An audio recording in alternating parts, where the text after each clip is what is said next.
Well, today I am interviewing Shirley Anthony, and this is part of a series of interviews that I'm doing on highlighting South African authors with the absolute belief and passion in the wisdom, the gift, the talent that we have here in this country that we need to take advantage of and do as much as we can at this time. So, Shirley, you've written this amazing book called The New Entrepreneur. I think even though you wrote it a while ago, I think it is very applicable to today. And so the title of Shirley's book is The New Entrepreneur, a practical marketing guide for growing your business now. And I love this now. So I know I'm diving you in talking about your book straight away, and we obviously want to hear a little bit more about you, but I was captured by this now. Where did that come from? It just seems like you sort of making us get into action mode straight away. Hi, Lee. Well, it's nice to be on your show. First of all, thank you for the invitation. I've got to be honest that I worked with an overseas publishing group called Black Card Books, and they actually helped me hone that title. But you're right, the now in terms of entrepreneurship is very relevant, because I believe that as an entrepreneur, you've got to be very action oriented. And you can't put things off. If you see an opportunity, if you know that a promotion is right, you've got to take action right now. As I say, you've got to be really action focused, I think. I think that's one of the criteria for being a good entrepreneur. I think that even right from the title, you actually setting the tone and helping entrepreneurs get an idea of exactly what it entails. But I also just love the fact that even in your book, you talk about entrepreneurs can't do it all themselves. We've got to rely on experts and get advice where we can. And you did that with the title of your book and working with publishers. So, you're actioning what you talk about in your book. And I love that. So it's not just theory. It is in actual fact what you practice yourself. Well, I must say that I've got a very good friend called Headley, and when I started my business, he gave me fantastic advice. He said to me, look, your specialist skills are marketing and advising on how to market a product, a service, a business. He said, make sure that you stick to your knitting. So even when it comes to your accounts, there's an accountant out there and their specialization is doing your bookkeeping. So find someone, pay a nominal fee, but don't waste hours that you should be billing, doing topics or implementing, actioning items like accounts that won't allow you to stick to the knitting of what you're good at. And as I said, that was really, really terrific advice. Because, when you start a business, I think there's so much that can actually distract you because there's a lot to do. And also you don't know the ins and outs, so rather let a specialist guide you as to how to start the business. When I started, I was a CC. Then I got to the stage where with my accounting lady, she said, no, the advantages aren't there for you anymore. You trade as X, Y, or Z. I mean, I wouldn't have known those steps. So there's that advantage as well. So Shirley, your knitting is marketing. Yes. And so what is it about marketing that just captures your attention and has been the focus of your career and your consulting for so long? I think when you have good marketing training, I was lucky. I started in PR, public relations, and I met someone who had been trained in the fast-moving consumer goods environment. And he said to me, look, PR is just really a strand of marketing. If you really want to do marketing and be well trained in it, get yourself a job in one of the blue chip multinationals, because they'll take you through the right way to think about marketing. And I was lucky enough a year or two later to get a job as a product manager for Cheeseborough Puns. and I worked on the Pond's facial skincare range, and I literally got shown the ropes in terms of every year before we enter the new financial year, doing your marketing thinking, doing your marketing plan, looking at consumer trends, looking at new product launches, presenting to our board, getting your plan approved. And that's really the way to go about marketing from the point of view that it's a thinking science. And a lot of people start at the end of the marketing cycle. They say to themselves, let's do a Facebook ad, let's get a free article in the local suburban newspaper, but they haven't done the thinking. They haven't stopped and said, okay, how's the business done in the last 12 months? What are our business objectives going forward? What does our market look like? What does technology look like overseas in terms of our industry? And actually, when you think, do the thinking, that's when you're able to see the opportunities and the challenges that your business will face. And that actually what leads to a good marketing strategy. And once you've got your good umbrella strategy for the next 12 months, the items, the activities that you select in order to implement that strategy, you choose them naturally.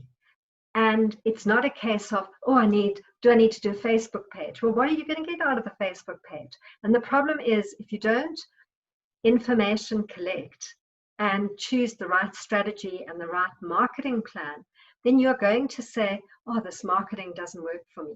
And you'll spend effort and time and also money, your budget, on activities which don't necessarily bring you the return on investment. And maybe what I should do is illustrate that for you. Yeah, that's what I was going to ask, is maybe a story of how it's worked. Yes. In that in 2014, I got called in by a very large architectural company in Johannesburg. They've got an office in Mumbai as well. And that year they were celebrating 60 years of being in business. And by their own admission, they really were not good marketers. In fact, they were used to their business just rolling through the door. And in their instance, their target market is property developers. The property developers assign an architect to, in their case, build a new big shopping center or a new company headquarters. But what had happened was that their environment has changed. Just like in the current pandemic, our environment has changed. You've got to do things differently. And there were new architects that had appeared, younger, aggressive. They were good marketeers, and they literally were stealing my client's lunch. And my client wasn't getting as many projects as they had in the past, and they wanted to put a stop to that. So I said to them, let's do some fact collection. Let's start with your consumer and find out information from your consumers, your target market. So what we did is we drew up a 10-point questionnaire, and I interviewed 3 property developers with whom they were doing business for about an hour, one-on-one, and 3 property developers with whom they wanted to do business. And what I found when I analyzed the results to question 1 across the 6 interviews, question 2, etc., was that without fail, even in the case of the property developers who were doing business with my client, they were all saying that my client was not good at relationship building. So when there was a new contract up for grabs, my client wasn't top of mind, and inevitably they didn't make the shortlist. Now that naturally, that critical piece of information led to a marketing strategy for the next 12 months where we said what they had to do was focus on relationship building with the key property developers in the market. And the way that evolved into a plan of activities was that, for example, once a month they'd send a 1-article newsletter, really pertinent to the property developers, their key property developers. Once a quarter, they would have an early evening supper at their offices, where at the most they'd have 1 to 3 of those property developers at a time at the dinner, and they'd give them a presentation by an economist on the property development market in the next 6 to 12 months. So each time a real value added interaction, with the result those were memorable interactions, within 6 months, they started to see a change in their business because they'd raised awareness, but along a value continuum in the minds of their target market. And all really that evolved, that strategy and that marketing plan, because one collected facts from the right areas, from outside, in this instance, from the consumers who were actually consuming the product in terms of awarding architect the design contracts. I think that really helps us to understand the value of marketing and the kind of steps that you're describing. If you're a new entrepreneur, so this is the focus of your book, is you're starting your business from scratch. Or you may be, and I think you sort of mentioned that you may be reinventing your business because circumstances have changed, and that is exactly where we find ourselves now as well. So what would be some helpful steps, 2 or 3 steps, to get somebody going in terms of a marketing strategy that's going to make a difference for them in their business? Well, they've definitely got to do their marketing strategy and a marketing plan, right? So there are sort of 6 key areas that they need to draw information from. And the first one is the consumer. So who is their likely consumer? And can they do a bit of dipstick research with that consumer to find out, is their product a winner? You know, do they need to make some modifications to the product or service if they're thinking of launching a new product?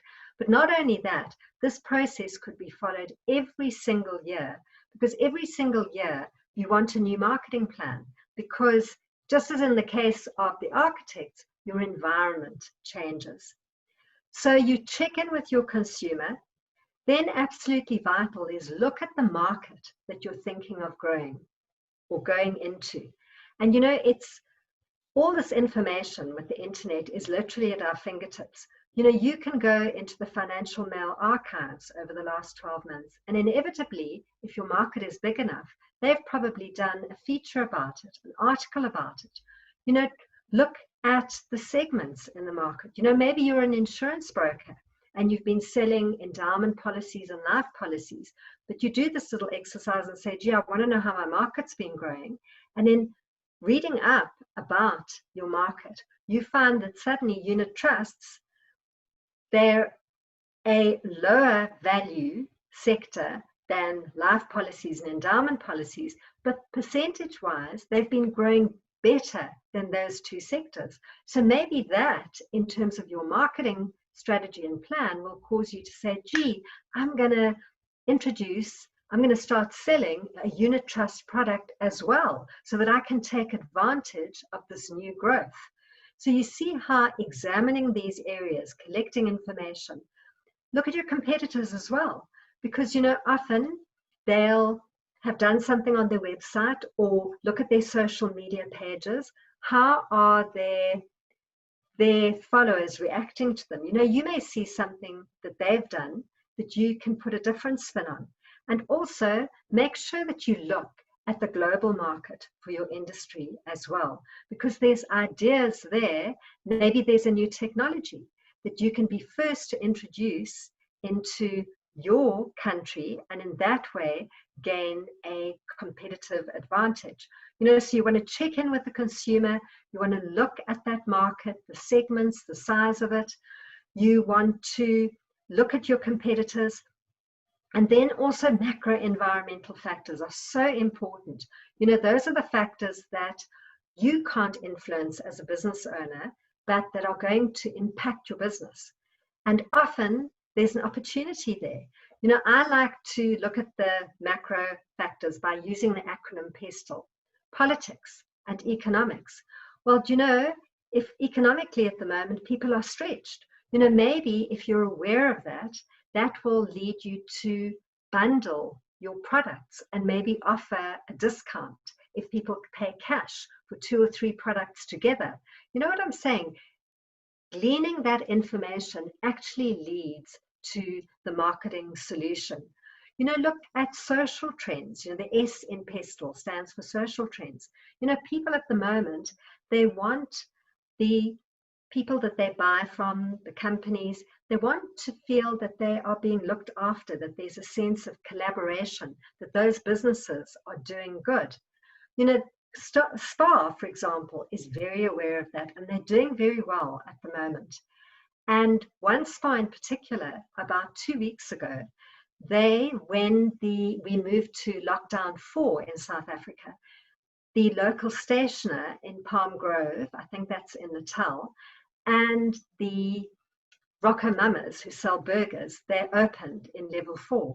Spa decided to take the burgers and stationery out of their spa outlet and to encourage that community to start supporting Rocco Mamas again and the stationery store, because they put out posts that said, we're all in this together.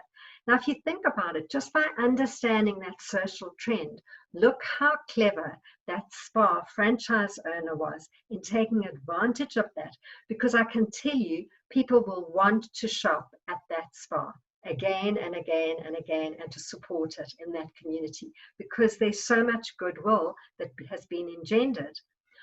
The T for technology in terms of that PESTLE acronym.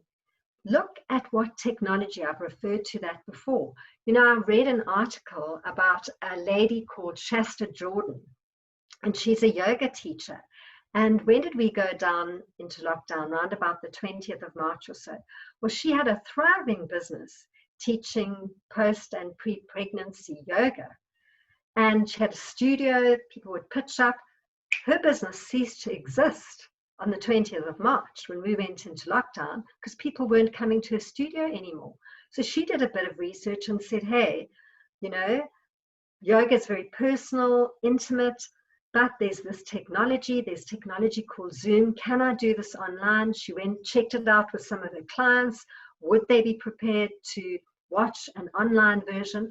And then very cleverly what she did, because she sort of wasn't going to be in the class correcting their positions, was she'd pin a good student to Zoom during the Zoom session, and then look at all the sort of photos of the other students and say, no, you need to lift your left arm a little bit or whatever. So she adapted, but she adapted because she collected the right information.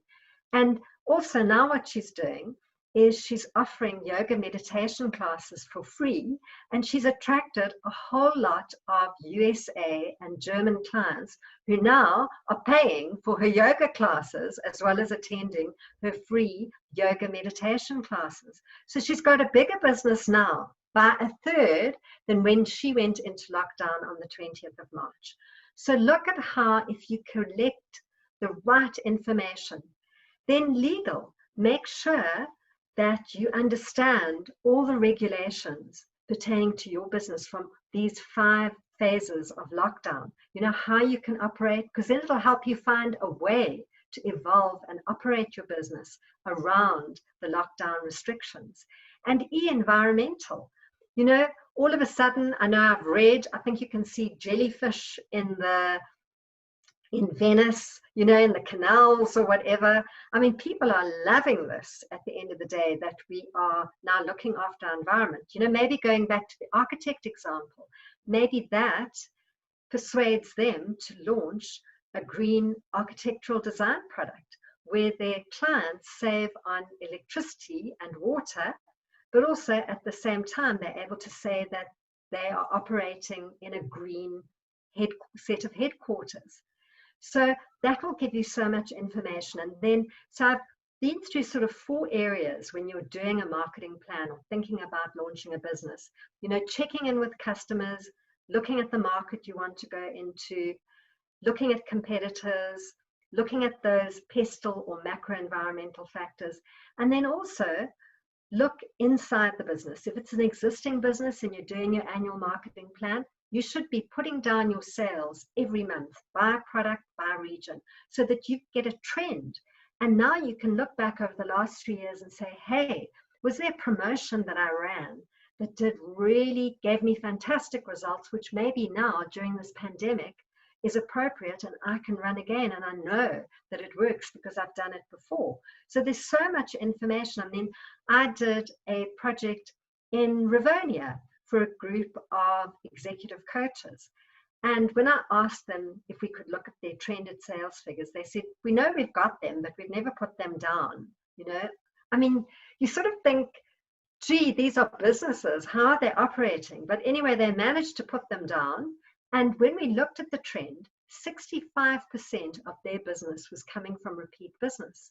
Now that led us to decide that their marketing strategy for the next 12 months would be growing this repeat business, because, you know, it's so easy to sell another course or another set of coaching to people who've already bought into your brand. Much easier than convincing someone who's an entirely new prospect to actually buy your service.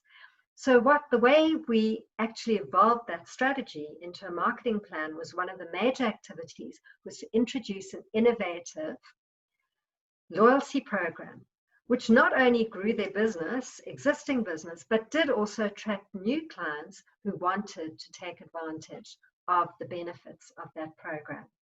And then lastly, sort of step 6, is you've got to build yourself a vision. You know, a marketing plan is just a route map to your destination, to your goal. And I think, especially at times like this during the pandemic, you've got to have something that motivates you. So say to yourself, in the next 12 months, I want a turnover of X, I want profitability of Y. And then, in fact, in my Master Your Marketing Formula online course, that's where I start. I start with showing people how to develop a vision, and I give them a set of simple questions to answer in order to develop a vision, which they can literally type in a paragraph and then put next to their laptop or on the inside of their clothing cupboard, so that every single day they allow that vision, that picture of where they want to be, to motivate them. Because, you know, as human beings, I really believe that what we expect to happen does actually happen in our lives. That's why we've all got to think to ourselves, at the moment, we expect the lockdown to finish in June, so that it will actually happen at the end of the day. So that sort of marketing, that approach to marketing, is fact collection, it's scientific, it's logical. And I think I've been able to hopefully show you, Lee, how when you collect the facts, right facts from outside or inside your business, how you can evolve a strategy and then marketing activities to make up a plan which are uniquely suited to the needs of your business. And that's what you want. And that's marketing that's going to bring you a return on your investment in terms of time and any marketing budget that you spend. Shirley, you've outlined a very clear and very helpful process that anybody listening to you would be able to put the right things in the right place in the right time, and use their time very efficiently to be able to get results. So the focus that what you've outlined provides, and the clarity that so anybody, no matter what level of business you're in, would be able to listen to you and to be able to see maybe where they've been making mistakes, or they haven't been putting in enough effort, or they haven't directed their thinking enough, or it might be as simple as they don't actually know the facts and figures of their own business. And so they've been selling, but they've never ever sort of recorded them month on month. And there are so many, and it's not just small companies that are doing this. There are big companies who don't practice good marketing. That's why, as I said at the beginning, I was lucky I got the advice, get into a blue chip, fast moving consumer multinational.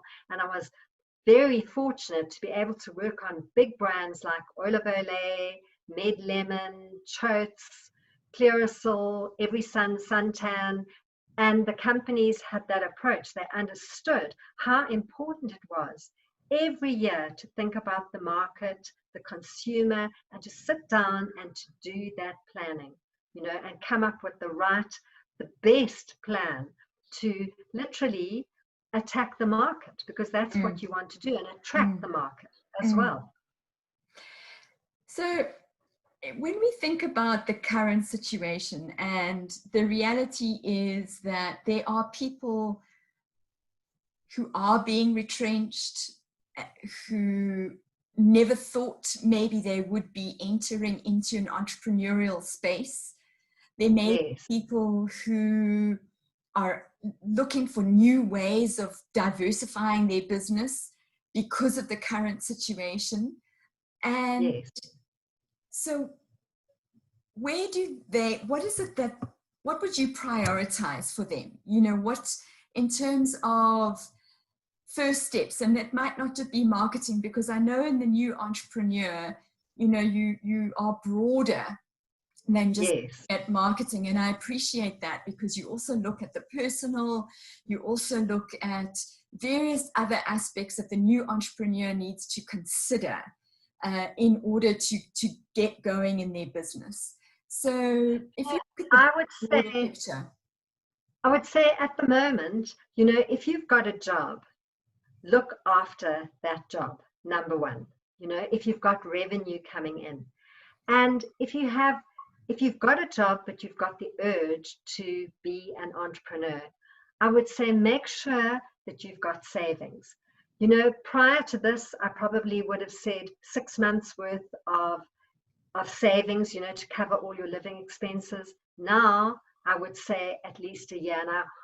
Now I would also think that the optimal way to be able to start your business is to have income coming in, you know, to have a job, and maybe to start the business on the side, you know, after hours, so that you don't put your income at risk, because this is a very uncertain and unknown environment.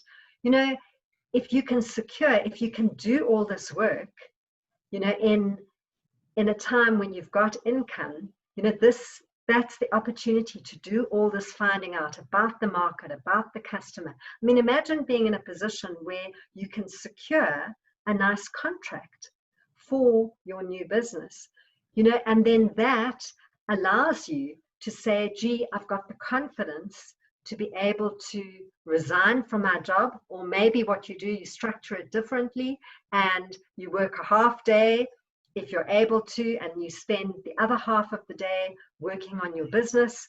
You know, I mean, maybe you're thinking like me, that you're going to go into a consulting role. Maybe your client, you know, who you work for currently can be your first customer. So I think you've got to think carefully, because, you know, just the days of romantically saying, oh, I want to be an entrepreneur, and off you go, you've really got to think of the rands and the cents at the moment, you know, that things are difficult. But I mean, I think I mentioned to you, Lee, before we started our talk this morning, that I listened to Michael Jordan in a half-hour webinar earlier on at 8 o'clock today. And he said, it is a fantastic time to be an entrepreneur, in his view, because there are so many problems out there at the moment and they need solving. And he reckons that's what entrepreneurship is all about, is bringing solutions to those problems. So it is a very exciting time to be an entrepreneur, but I think you want to make sure that you've got that financial comfort zone. Because, you know, if you start a business and you're worrying about money from day one, you know, not 100% of your energy and your thoughts are focused on making that business happen. A lot of your thoughts will be focused on paying the rent or your bond at the end of the month. So, you know, make sure when you decide on an entrepreneurial route that, first of all, you've done your marketing homework, which I've already described, that you know that you have got a product or a service that the customer actually wants at the end of the day, that you've got a target market for that product or service, and also make sure that you have put away some savings so that you've got a period of time to get the business up and running. You know, you've got to be sensible about it, because, I must say I found it very frightening when I first left the corporate world, and because I was frightened, I didn't do things properly. I mean, the terrible thing is I didn't do a marketing plan. So my business was going so well for the first 3 or 4 months, but because I hadn't done my plan and I couldn't see the long-term potential of my business, when I got offered a big marketing directorship back in the corporate world, I said, no, I'm running back to the safety of the corporate world. And it was a fiasco. There was no culture fit between the new company and myself. And 6 months later, I was back in my own business again. But this time, absolutely determined to make it work. And I'm pleased to say, largely because of implementing the principles of my Master Your Marketing formula, the formula that I teach in my online coaching program, I'm still in that business 26 years later, which is great. And the business has given me lots and lots to be thankful for. Amazing. So I thank you for just highlighting that, as dire as the economy might be and people, stressing, that actually with this right mindset, what other people see as problems, an entrepreneur will see as opportunities and possibilities.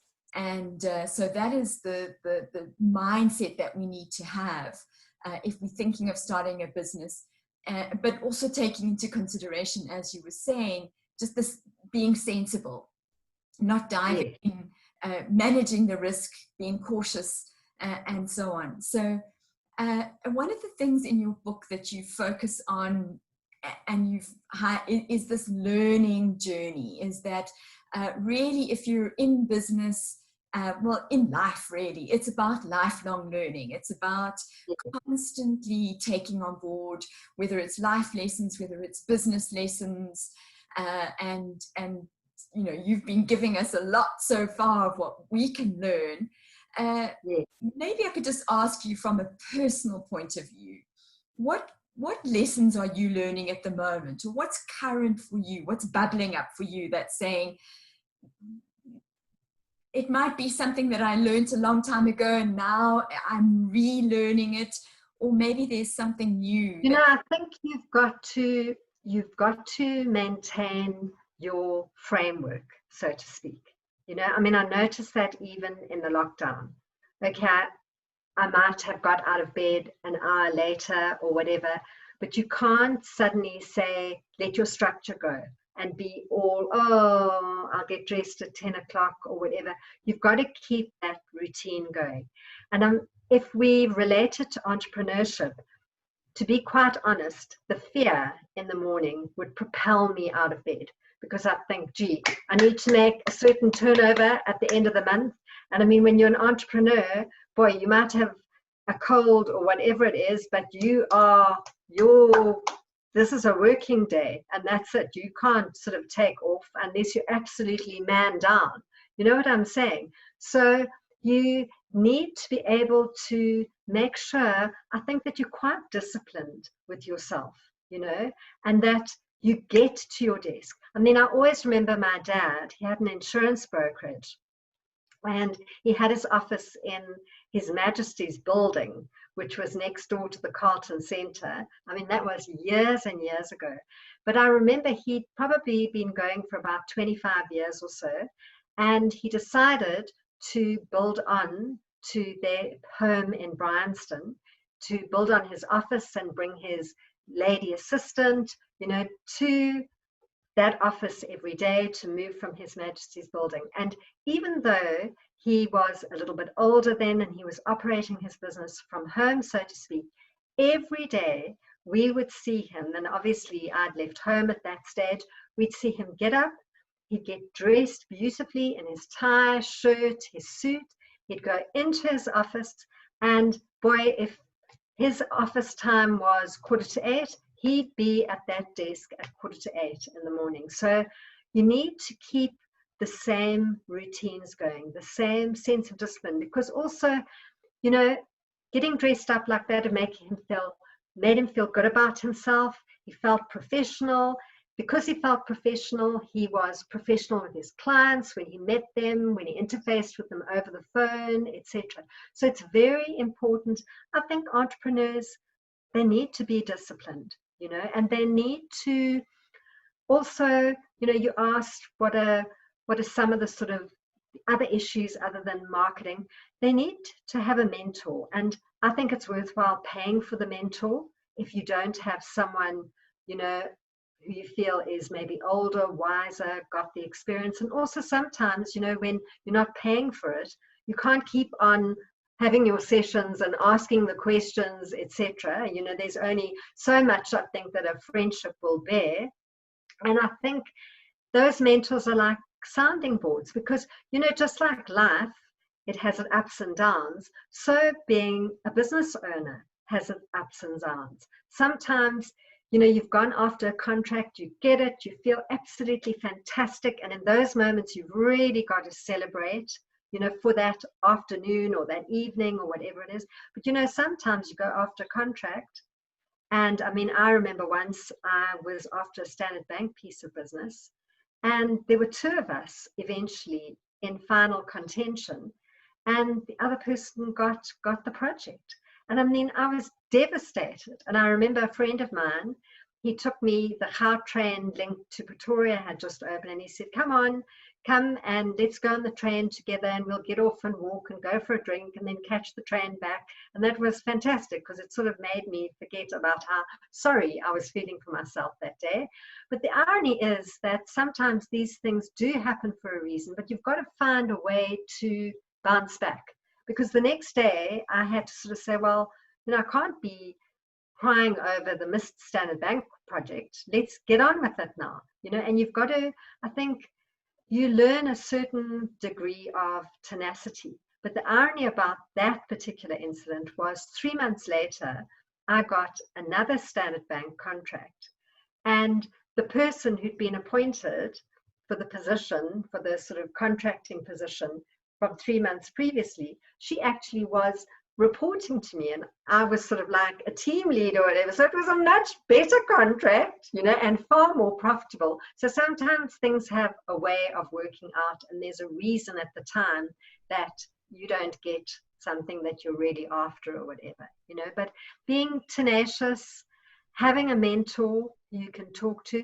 I know for my book, I interviewed people like Jenna Clifford and Andrew Golding from Pam Golding, but I also interviewed a lot of entrepreneurs who are very successful, but they're under the radar.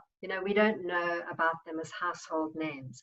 But I remember Andrew Golding, I interviewed him over the telephone, him telling me a story. He actually is a medical doctor who hasn't really practiced because his mum persuaded him to go into the property business very soon after he qualified. But when he was studying medicine at UCT, he and a couple of his colleagues, they started a music food outlet called Rosie's and all that jazz in Cape Town. And it just took off. It was so successful. And he had a mentor at the time who was about the age of his parents, who he used to see sort of once every week, once every 2 weeks. And what happened was the business was really going well, and then they had to move. There was some construction going on. So what they did was they moved completely away from where they'd been operating, and they put money into the new decor, etc. And they launched, and Rosie's and all that jazz was never, ever the same as it had been at the previous venue. And eventually the business closed down. Wow. And Andrew Golding said to me he was so unhappy at the time. And he felt it was so unfair that they'd had to move, to start off with and that. And his mentor actually said to him, Andrew, you're looking at this wrongly. He said, you're so young, you're not even qualified yet. And you've had this amazing experience with a business that was doing so well. As a result of moving, you lost your customers. He said, that is worth so much, that business experience. And he said, that's what the value is That's what the learning is here. And he said years later, he realized that he'd had this fantastic experience, business experience, which has held him in good stead, being now running the business that his mother started. So mentorship, getting a mentor, really important to be able to say to someone, I'm having a terrible time. I feel like giving up with all of this. I tried so hard. I never got this piece of business or whatever. You will have days like that, and as I say, having a mentor, I think, helps someone to talk to, and also finding a way to be able to bounce back. Whether it's saying, stuff this, I'm taking the whole day off, I'm going to movies, popcorn, etc., but you need to come back tomorrow and start your business again. Or maybe it's going to the gym and getting a punch ball and just punching it for half an hour and getting out all your frustrations and anger. But you must have a way.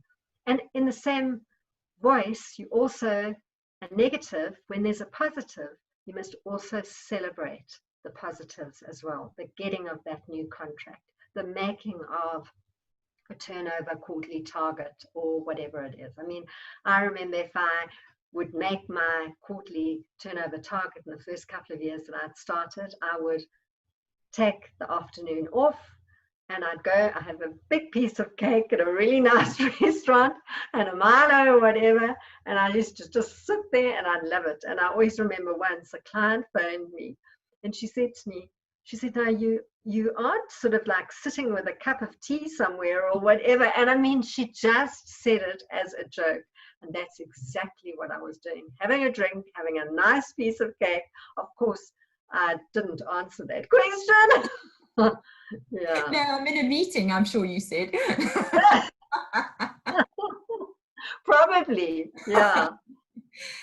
So I think it's so important, isn't it? What you're saying is that part of the learning process is getting advice, getting input from a mentor who will also help you to manage these ups and downs that exist in running a business, and that you yourself take responsibility for those ups and downs, that how you're in a down, what is it that you need to do to bounce back, and then take a moment to celebrate. I mean, tea and a cup of cake, and a cup of tea and a piece of cake is not a huge celebration, but somehow it just brings us joy, doesn't it? So what is it?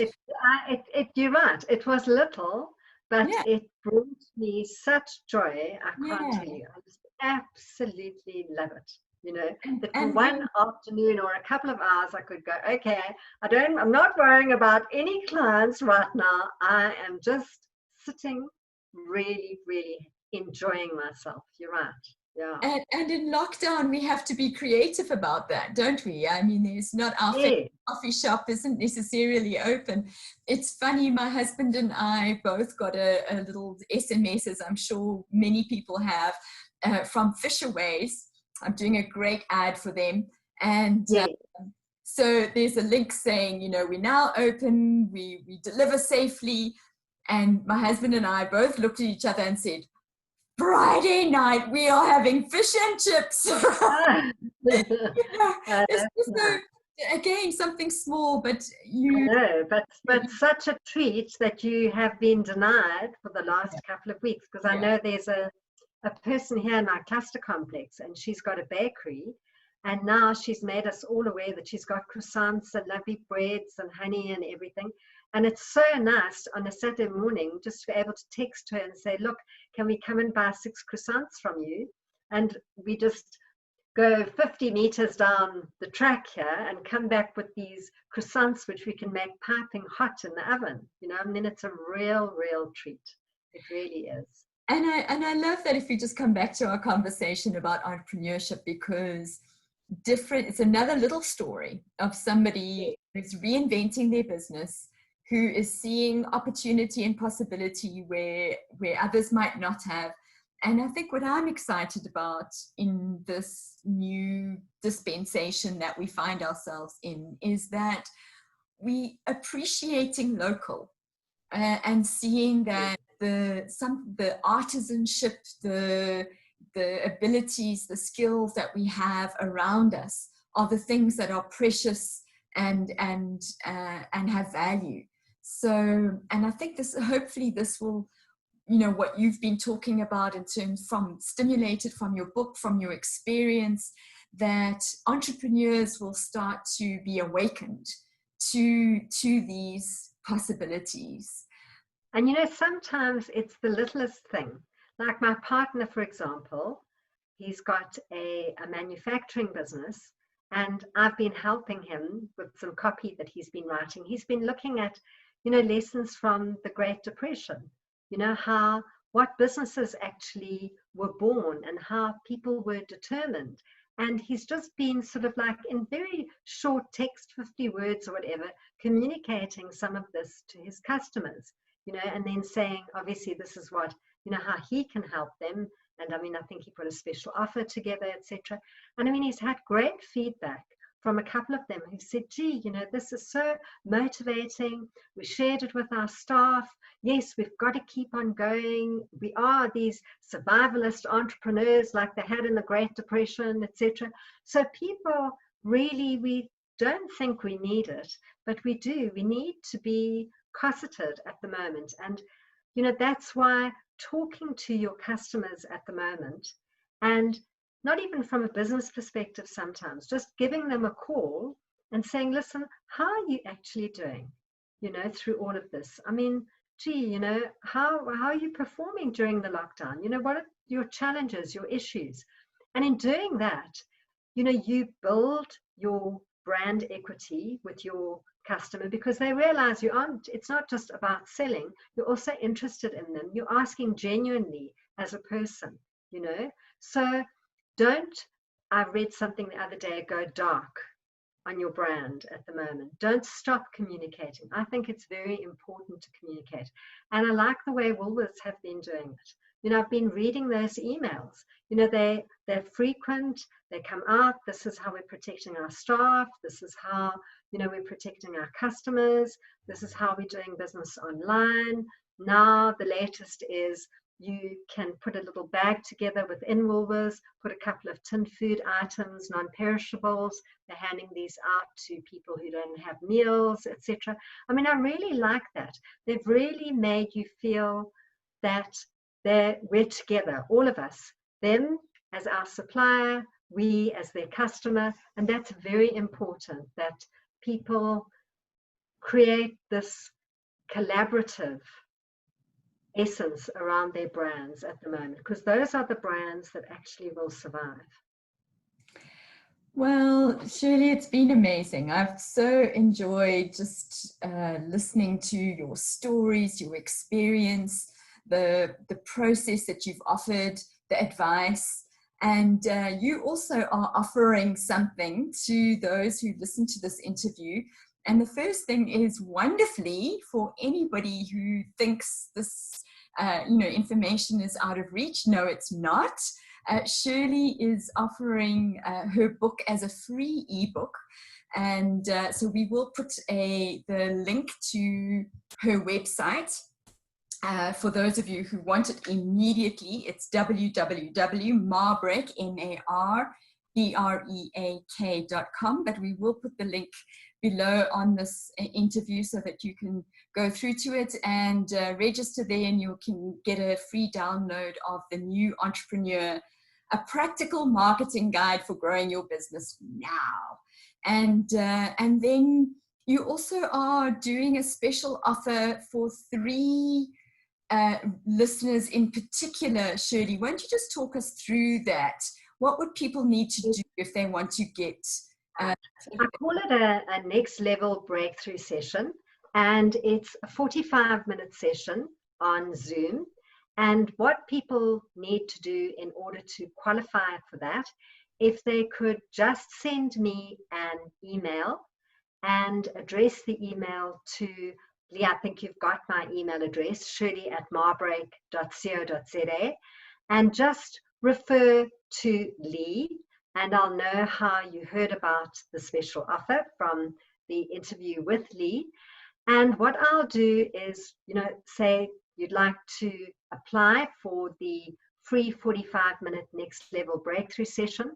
In order to get to know your business, if you're one of these selected people, I will send you a questionnaire. And that questionnaire probably takes 5 or 10 minutes to fill in. And as I say, it's an opportunity for me to just get an inkling of what your business is about, what challenges you experience with business, send it back. And then if you qualify for the interview, if you're one of the selected 3, and I'll randomly choose those, then I will email you, we'll agree a time for the 45-minute session, and then I will then set up a Zoom session and email you the link to that session, and we'll have a chat in that 45 minutes. What a great opportunity, and thank you for offering that to those who will be listening to this interview. And so also being innovative and creative in the marketing space. And so really appreciate that. And Shirley, as I said, it's been thoroughly enjoyable. Thank you for sharing your wisdom with us. And we look forward to staying in touch with you and wish you all the very best with what lies ahead. Thank you very much, Lee. And again, I appreciate the opportunity to chat to your listeners. Lovely.